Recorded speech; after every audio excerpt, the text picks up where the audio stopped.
Maybe we'll have some luck this time. Finally actually doing a legitimate review. So, for the past few years, the midsize truck market has been dominated by only one vehicle, and that vehicle has been the Toyota Tacoma. If you ever wanted a midsize truck, you didn't really have to look very hard because you literally had one option. However, with the introduction of the Chevy Colorado, GM has decided to hop back into that segment and take the reign over from the Toyota Tacoma. So what we're going to find out today is, does the 2017 Chevy Colorado really compete in this segment? Is it really a game changer for those looking for a mid-size truck? That's what we're going to find out. So today I am in a 2017 Chevy Colorado Z71. Now the Z71 is basically a package that makes it more off-road worthy, adding stiffer suspension, more ground clearance, and other features such as beefier tires, etc., etc., etc., that make this car more off-road worthy. But basically this is just going to be a comprehensive review of the Chevy Colorado in general. So let's start off with the styling. The styling on the Colorado looks really good. It makes this truck look bigger, gives it more presence than you might actually expect from a mid-sized truck. It's big and beefy. You have this massive hood that you just peer over. I really like the front end. It's truck-like. It kind of harks back to the old Chevy Avalanche in a way. The reason I say that is because Jack actually used to own a Chevy Avalanche, and we friggin' abused the hell out of that thing. And driving this truck brings back those memories quite a bit, being back in a Chevy truck again. But no, it looks really good. I really like the front end, big grille, big Chevy bow tie badge as you would expect. And then moving on to the sides, it actually looks like a big truck. You would never really guess that this is a mid-size truck unless you knew a lot about the Chevy Silverado. But the size differences really don't seem to be that much.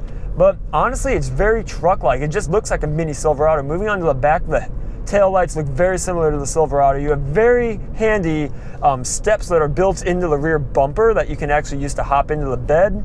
It has a soft open tailgate, super handy. All sorts of good features like that on the exterior. But overall, the styling, it's a truck. What can I say? It just looks like a mini Silverado in my opinion. And I think that's good because people that are looking for a mid-sized truck, they don't want it to look wimpy. They don't want it to look like it's lesser than the other trucks on the market. And this truck definitely looks impressive. It has road presence, you ride high, and you're driving a truck. This is a body-on-frame vehicle. It's not like the Honda Ridgeline, which is basically a Honda Pilot with the rear end cut off and replaced with a truck bed. This is an actual truck. You can do trucky things with this truck, if you know what I mean by that. Like, for example, towing. The Honda Ridgeline only tows 5,000 pounds. This tows a lot more than that. I think it's about 7,000, especially with this V6. And that brings me on to the powertrain. This powertrain rocks. You have a 308 horsepower, 275 pound-feet of torque, 3.6 liter V6 running this car, and it's hooked up to a very smooth 8-speed automatic transmission. And combined, they work really well. There's actually a lot of low-end torque here. It pulls well, especially considering just how heavy this car is. I thought a V6 might make it feel a little underpowered, but I mean, considering that they offer a 4-cylinder, the V6 actually makes it feel pretty quick. Now, it's very refined. It's actually really quiet. I'm doing 45 miles an hour right now. There's very little wind noise. There's a little bit of road noise from these tires, but it's really not that noticeable. You'll actually be very impressed with just how quiet it is. Now, the powertrain pulls well. It's very refined. The shifts from the transmission are really smooth. They're pretty quick, not lightning fast, but it's a very smooth powertrain. And combined all together, this powertrain actually provides 19 city, 24 highway. Now that's not bad. That's on par with a lot of minivans and regular SUVs, so you're actually going to get pretty decent gas mileage, especially compared to the Chevy Silverado. Now let's move on to the driving experience of this car. I mean, this truck, obviously since this is a truck, but you know, it actually does drive a bit like a car would drive. The steering is pretty light. It's not overly light, it's just light enough to make it easily maneuverable. It actually weights up pretty good at high speeds. The turn-in is actually pretty good. You yank the wheel and you actually get to turn. It's a little bit soggy on center, but for a truck, that's actually to be expected. But you know, it actually handles pretty well. There's not a whole lot of body lean, and it feels like you can actually place it on the road pretty well considering its size.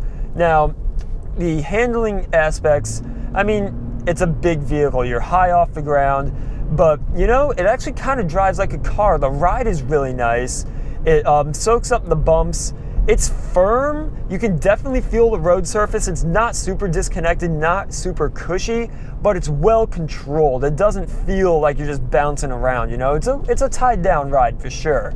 Now, I mean, it's definitely more car-like than a bigger truck, which honestly adds to the appeal of this truck because it drives a lot easier. It's a lot nicer to drive than some of the bigger trucks out there. Now, let's move on to the interior of this truck. Overall, it's a nice interior. I just feel like GM could have done more with it. The dashboard, I really like the look of it. It looks very beefy. You have massive control knobs. You have air vents that are really quite large, so you actually get cooled off quite nicely when it's hot out. And taking up the middle here is the new 8-inch MyConnect, or MyLink I think it's called, infotainment system. Now this infotainment system is awesome. You have massive graphics, it's super easy to use. It's very close to Uconnect in terms of usability, and it also comes with Apple Carplay, which is super easy. You plug in your iPhone and the whole interface mimics your iPhone. I mean, you guys all know how that works. Very easy to use. And it's hooked up to a Bose surround sound stereo system, which it's not like the best sound system out there, but it's very solid. You have a lot of punchy bass. It's very good. I definitely like this sound system. Now, where this interior starts to fall apart is just in the overall quality of the fittings. Like the dashboard, it's hard plastic. There's no soft touch anywhere in this vehicle. Now, that's kind of a letdown. I mean, if you go over to the GMC Canyon, yeah, you can get stitched leather on your dashboard for roughly the same price. So I don't know why you wouldn't just do that, to be honest. But, I mean, overall, the look is good. Another place where it kind of lets you down is that you only have single zone climate control. For $39,000, I would expect to have at least dual zone climate control here. Now, the climate control buttons are easy to use. They're mounted very high up, so it's actually really easy to just go down here and control your climate. But I mean, overall, the interior here, you have pretty good features. You have heated seats for the driver and passenger. You have a very nice, thick, leather-wrapped steering wheel. And overall, it's pretty nice. I just wish they had really gone a little bit further, done some nice soft touch accents on the dashboard, just to make it feel a little bit more high class. Now, of course, you can go to the GMC Canyon and get those features if you would like. Now, one thing that I'm not completely convinced about on this truck are the seats. Now, you have leather seats on the, you have like leather bolsters and whatnot, but the inserts are like this kind of like, I don't really know how to describe it. It's like this rough cloth. It's not like soft, supple cloth. It's kind of like vinyl-y in a sense. It's very heavy duty, and I think it looks cool, but in terms of comfort, while it's a very comfortable car, very comfortable seat, I just wish that it was full leather for this price point, or at least giving you the option of getting full leather on the Z71 package. Now, you can get a Colorado with full leather, but if you get the Z71, you get these cloth, like mesh inserts. But it's really not that bad. Now, moving on to passenger space, it's big in here. You have tons of space, tons of headroom. Legroom in the back is very good for a truck of this size. It's very comfortable for taking 4 or even 5 people on a long trip. So it's actually pretty good in that regard. The owner of this truck, he's only owned it for like a month and he's already put 4,200 miles on it just in commuting time, and he loves it. I just happen to know that because it's Jack's dad that owns this truck. But yeah, overall, I'm quite impressed. Now, let's talk a little bit about the Z71 package and why or why not you would get it. Quite frankly, I don't see why you would get it. I mean, it gives you a little extra ground clearance, but the problem is the standard truck comes with 8.4 inches of ground clearance, right? That's great.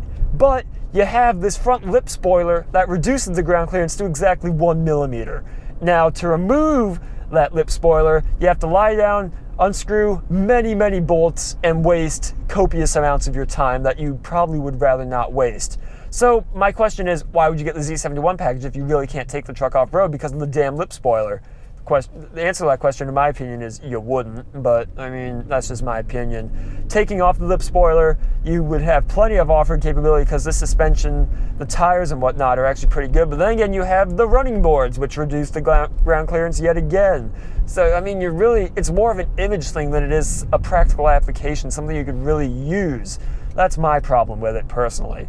Now, I mean, The main reason you would get this truck is because A, it's comfortable, it has good features for the most part, and it's a truck bed. You can throw a lot of crap in the back. I mean, that's just the appeal of a pickup truck. And to get one that drives a lot like a car is actually pretty appealing. Now, if you don't need the towing capability or the additional ground clearance that the Chevy Colorado really offers in terms of, like, I mean, the ground clearance really, I mean, I'm not sure that's a big deal to you. But if you're not looking for that, what's wrong with the Honda Ridgeline? It gets just as good gas mileage, actually a little bit better on the highway. And it rides a lot better because it's not body on frame. It's a unibody car based on the Honda Pilot. So, I mean, really, this really opens up what you're looking for. The Toyota Tacoma, that provides full off-road capability. That thing is a beast off-road, tons of ground clearance, tons of usability in terms of like having an off-road truck. Now, this thing kind of like splits the difference between the Ridgeline and the Tacoma. It drives a lot like a car. It's refined, it's comfortable, and it still has some of that off-road capability, assuming you take off that lip spoiler, because you actually have pretty good ground clearance on this thing. Now, if you're just looking for an SUV that you can just throw like stuff in the back, let's say you have to run to the garden center or something, or you would like want to throw surfboards in the back, you might as well just get the Honda Ridgeline because it gets better gas mileage, it rides well, it drives like a car because, I mean, it is a car, it's a unibody vehicle, and I mean, it really does 90% of the things that this truck is going to do on a daily basis. So, I mean, it's really up to you. In terms of personality, I've been driving this truck. I drove it once about a month ago. I've been driving it for about an hour today. I mean, personality, I mean, I can't really think of anything that really goes along. Like, this truck doesn't really speak to me. It doesn't really enthuse me as I drive. Now, that's not something you're looking for in a truck, to be honest. I mean, the thing is, with that old Avalanche, that thing had so much personality. It just wanted to keep on going. It was so much fun to just thrash that thing. It was just such a willing companion to take wherever you want. Now, I'm sure this truck could be that way, but it's brand new and you care about it. It's one of those things where I feel like the truck develops a personality the more you have it, the more worn in it gets. That's just part of how it works. That old Avalanche, we took it on ATV trails and molested that thing. It was ridiculous. We literally took it down this road one time, scraped the whole thing up, and then he sold it 3 months later and got the Passat, the mighty Passat. But yeah, I'm about to pull in. Thanks again for watching Motor Minds. I hope you found this review informative. As always, like, subscribe, share, find us on social media, and I hope to see you guys watching our next video.